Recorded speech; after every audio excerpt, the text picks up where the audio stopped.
I just bought this 2003 Audi TT for $2,000. It might be a terrible decision or not. We're about to find out. It's got questionable issues and potentially a bad convertible top. Let's get into it.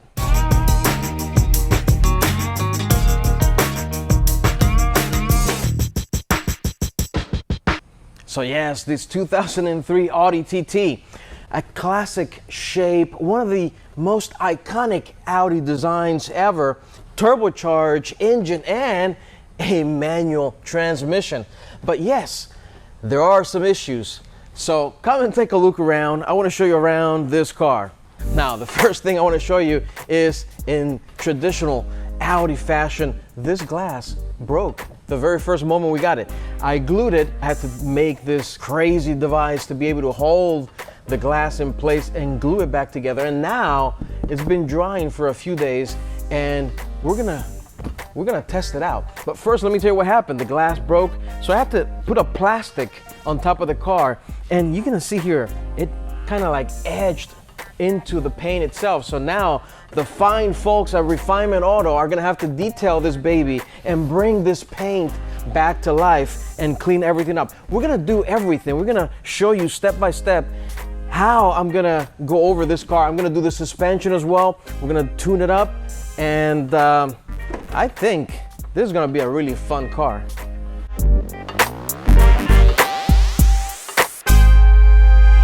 But first, let's put the top to the test. And to be honest, I'm kind of nervous because this is an expensive top. All right, to open the top first, you have to press this here. Don't look into that. We'll get into that in a moment. Twist this here, okay, so that you can unlock it. And then use this button right here and the power of electricity. Please don't break, please don't break, please don't break.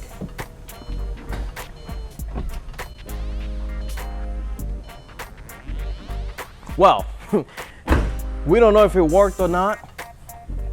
It is in there, but while the top is down, take a look.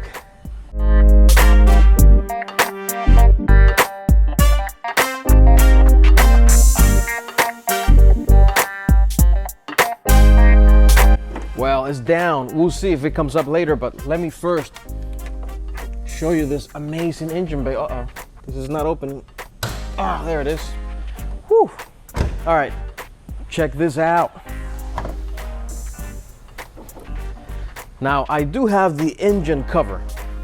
Do not fear about that, but this amazing four-cylinder puts out, I believe, 225 horsepower out of a 1.8 liter turbocharged engine. Obviously, there's an option for the VR6, but this is really the one that you want. Back into the interior, there's a lot of work to be done here. We have some broken pieces here that have to be repaired, and we have some decorations. These are racing stripes that somebody decided to put on the seats. We'll take care of that and restore all of this.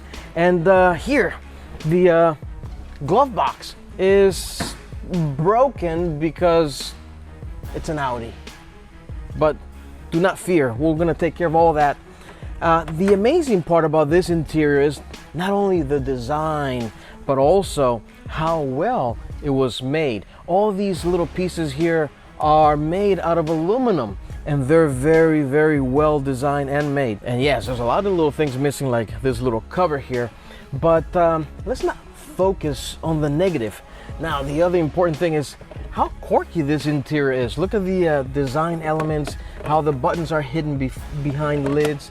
Look at this little drawer here. The stereo hidden behind this aluminum plate. The buttons pop out and you can twist them around. Look at this shifter right here and the elements around it. This is aluminum and bolted on. Very short throw. And look at this. You got vents that lined up with the aircon vents right here. The sun visors are kind of integrated into the A-pillar and fold out like this. That's a pretty neat design element. But I think enough talking. Let's go for a drive and then let's get right into getting this baby back on track.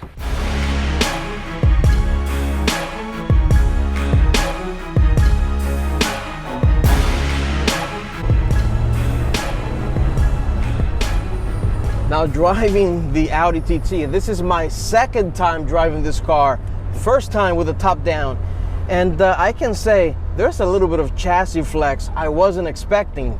So much talk about comparing this car to a Boxster. Boxster doesn't shake like this, but you know what? It handles corners quite decently. This one with the Quattro setup obviously would allow you to have better exit speeds, but we're not even there yet.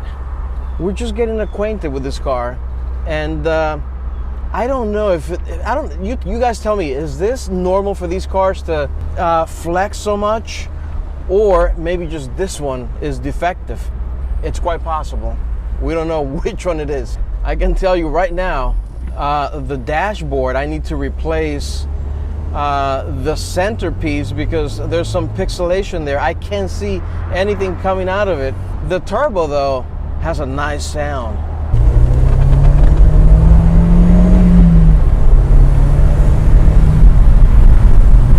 I can see this car benefiting from an exhaust and an intake system that will really make it shine. 6-speed transmission, very smooth, and the car itself is pretty comfortable.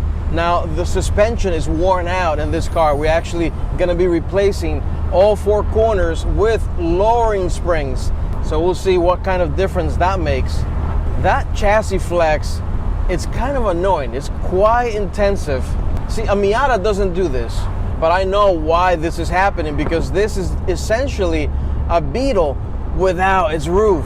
First impression, this is a very fun car, and you know, the open air part of it actually makes it that much fun. So now let's get back to the shop and let's get working.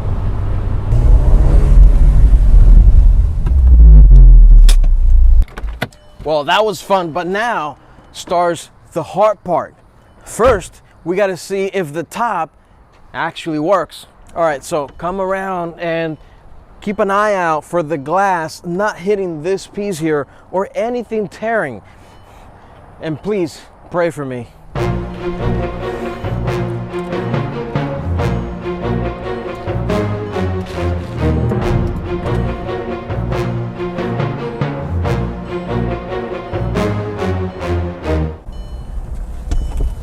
Ah!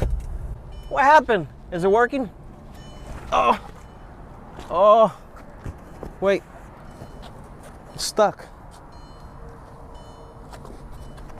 Oh, damn. All right. Oh, there's the problem. This bar, the sun visor is holding it down, isn't it?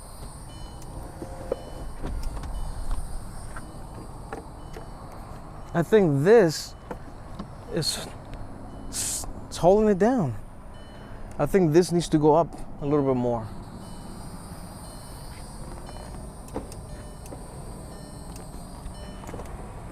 Wait a minute, this bar doesn't move.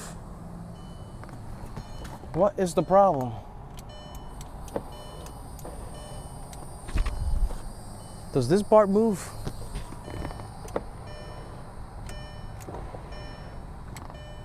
Okay, I think we know what the problem is, and probably what broke the top the first time.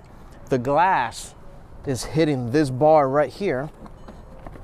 And so I'm gonna need an actual hand. Uh-oh. Uh-oh. I think it's actually tearing right over here. All right, well, this is certainly not good because the glue is coming off. Ah, so the repair has probably failed. So, are you able to grab it with one hand and try to help me bring it up? Maybe not. No? All right, there, that's working. All right. Okay, now I can go inside.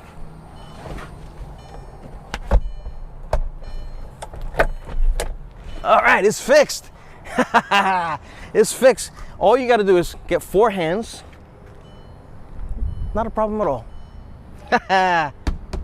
Am I the best or what?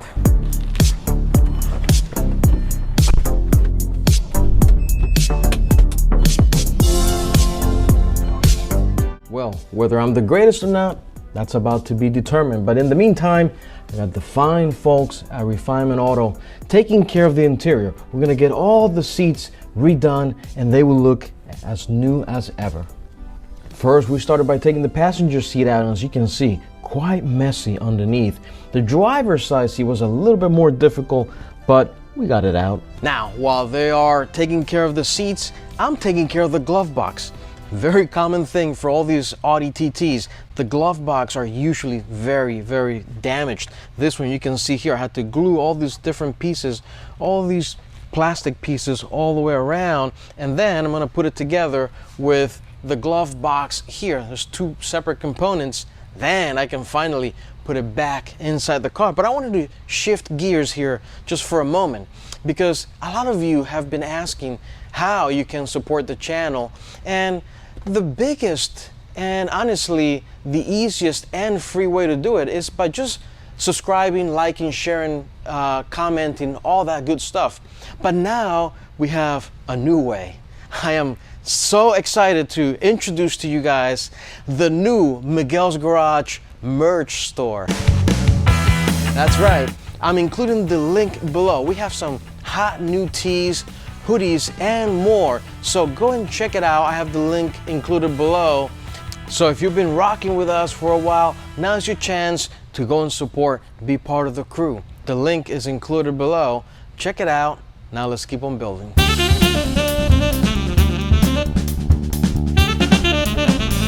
These front shocks on the Audi were probably one of the worst to do, because the shock actually goes in there.